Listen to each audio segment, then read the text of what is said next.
Professor of mine once observed that what makes a film interesting is not the ways in which it conforms to its genres, but instead the ways that it deviates and adapts that genre.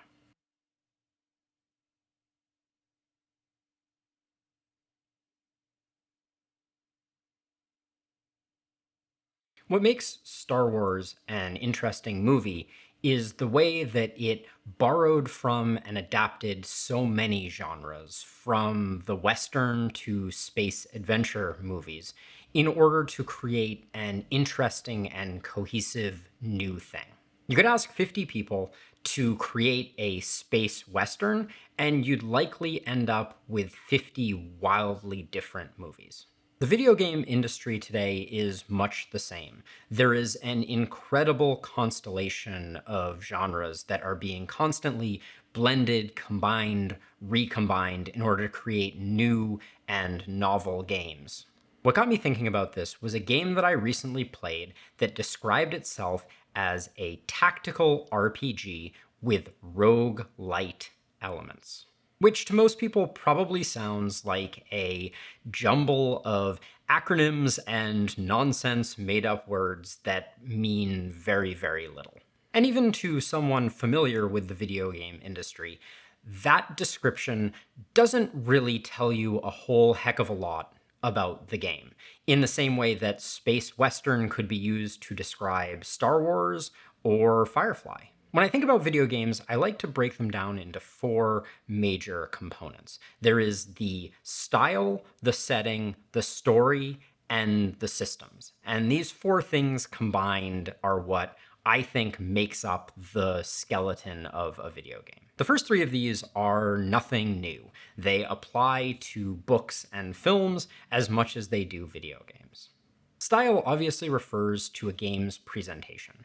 Is the game lighthearted or heavy and dark? Is it rendered in a realistic way or is it rendered in a stylized way? Setting obviously refers to the where. Does it take place in a galaxy far, far away, or does it take place in a historically accurate hamlet in Eastern Europe?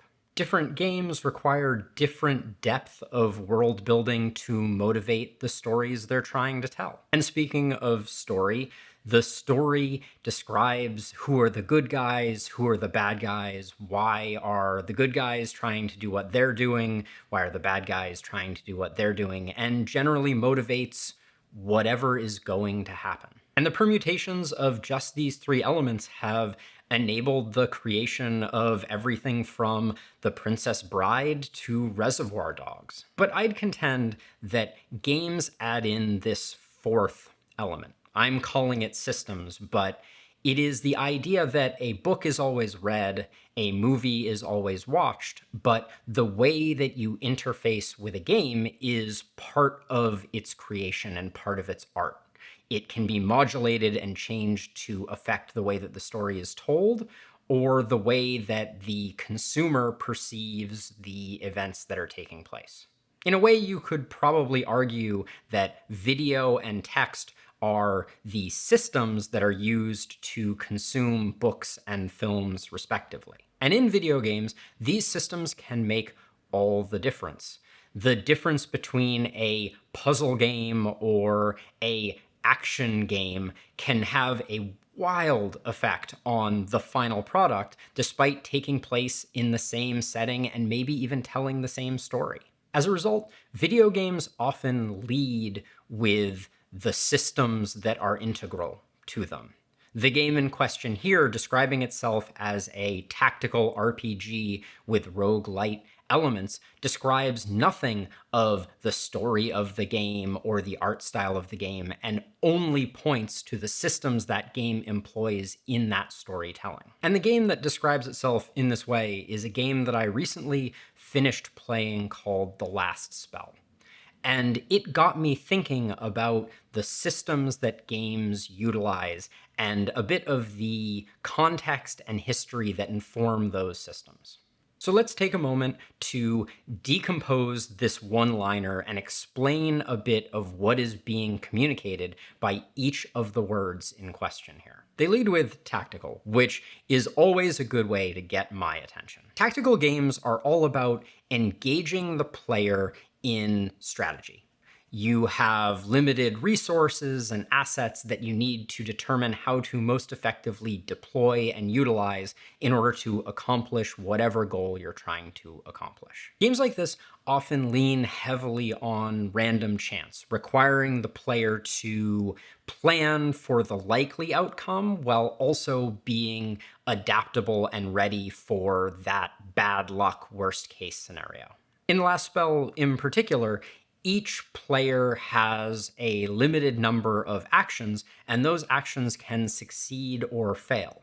So if you make a plan that is overly aggressive and have an outsized number of failures within that plan, you may have found yourself overly aggressive and overly exposed to risk when everything shakes out. Speaking of players, the question of who is doing this thing, who is consuming these actions, who has these action points, is at the core of the second portion of the description, RPG. RPG stands for role-playing game, and the original RPG was Dungeons and Dragons. A game about controlling one or multiple player characters who are not you, but you act as them, and trying to go on an adventure or accomplish something. As a result, RPG-style games focus heavily on characters, the creation of characters, the identity and nature of characters, the capacities and capabilities of those characters.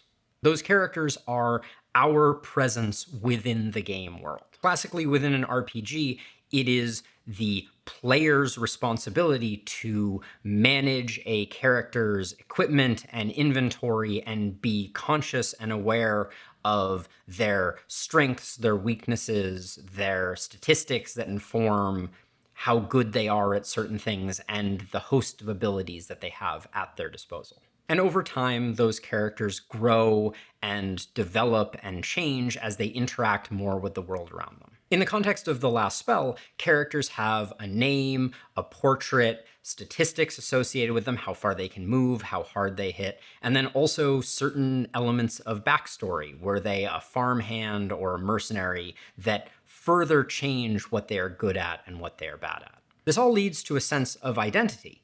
An identity that is distinct from the player, but that the player owns and operates. In my experience, the success or failure of an RPG hinges on the ability for that secondary identity to become something that the player becomes invested in. You want the player to feel a strong sense of connection with the player character that they are controlling, that is their conduit into the game world. The final piece requires a little more explanation and context to understand, but I think is by far the most interesting, and that is roguelite elements. To understand this term, we need to go back. We need to go way back to 1980 when a game was released titled, unsurprisingly, Rogue. Rogue was a surprisingly complicated game for its rather rudimentary presentation. It was played inside of a text terminal on a two-dimensional grid of letters and characters, where each space on that grid and what was in that space was determined by what character was there.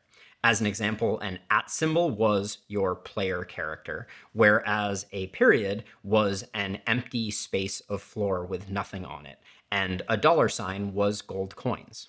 What was unique about Rogue was that your character's death was permanent, and every dungeon was randomly generated. Permanent death basically meant that if your player character died, they were never to be seen again, and each run of the game started from 0. You didn't carry over any skills, powers, or items from game to game that you played. And randomized in the sense that every time you explored the dungeon, it looked and was shaped differently, and a mysterious blue potion would have a different effect.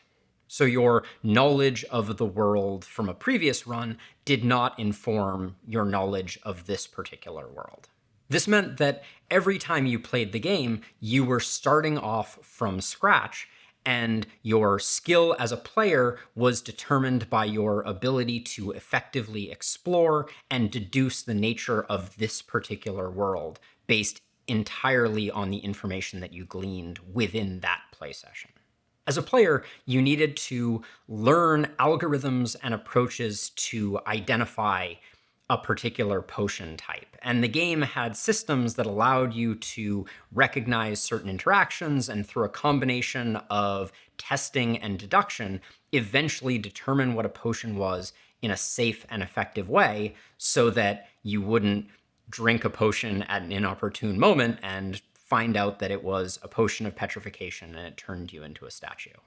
And potion identification was just one of an incredibly long list of skills that a player needed to develop over time in order to eventually become successful at the game. And so roguelike games were born. Games that have random generation, permanent death, and the only way that you as a player improve or get better at them is by developing skills and game knowledge that make you better at the game. Your success is entirely contingent on the experience that you bring into the next game that you play. But the last spell is not a rogue-like game, for those who noticed the switch of that one letter.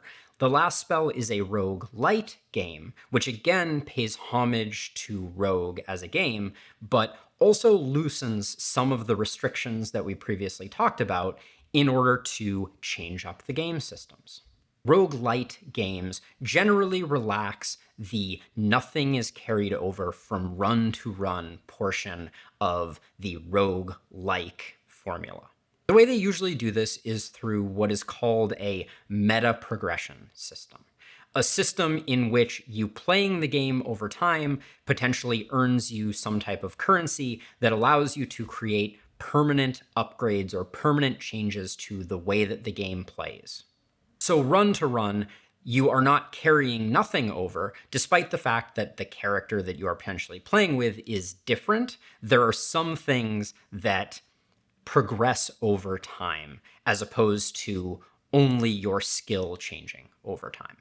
This progression can take the form of increasing the power of the player's character, the events that can spawn in the particular environment that the player is playing in, maybe the range of weapons that the player has at their disposal. And generally, roguelites and roguelikes are among my absolute favorite types of game to play because the accomplishment of beating them, the getting your skill to a level that allows you to best them, is an incredibly satisfying and fulfilling experience. You feel accomplished as your skill carries you further and further into the game that you're playing. That sense of accomplishment, though, is fragile in the case of roguelites, because the progression can add another factor to the mix of why you succeeded. Your success is no longer entirely predicated on your skill level having increased, but now could have to do with the fact that the meta progression made it more likely for you to succeed. And in my opinion, this is exactly why there are certain types of meta progression that are very healthy and good, and other ones that fundamentally sap the joy and enjoyment of games of this nature. In my opinion, the best forms of meta progression are for gating complexity, right? You start out and you have 3 weapons that you need to learn, and then meta progression allows you to unlock 10 more. The game would be overly complex and unapproachable if you started out with all 13 weapons at your disposal, and so meta progression can unlock new and different ways to play the game for the seasoned veteran that by their nature make the game more replayable without making the game easier. And this is the trap that, in my opinion, the last spell stumbled into. The last spell has a great deal of meta progression that is exactly what I just described, gating complexity so that players can learn the game over time. But the last spell also offers a fair amount of meta progression that I would classify as power based meta progression. From my experience, the last spell has some meta progression that rather steeply increases the overall power of the player. Things like giving them access to more resources than they had previously. And as I mentioned, systems like this have a tendency to cheapen victory. If you play through the game and you could not have possibly won until the 10th run, then the game is no longer rewarding you for your skill, your ability to master the game or learn, but is now instead rewarding you for your determination, for banging your head against the wall until you had unlocked enough of the meta progression to have enough power to succeed where you previously had failed. I think that's enough about the last spell and enough generally about these genres of games. I think that game design is incredibly fascinating. I have played some incredible games over the years, and the ways that they are crafted and the way that they blend together these permutations of system, story, setting is really, really fascinating, and the art of it is not lost on me. But for now, I hope that you have a wonderful rest of your day, and I'll see you again next week. Bye.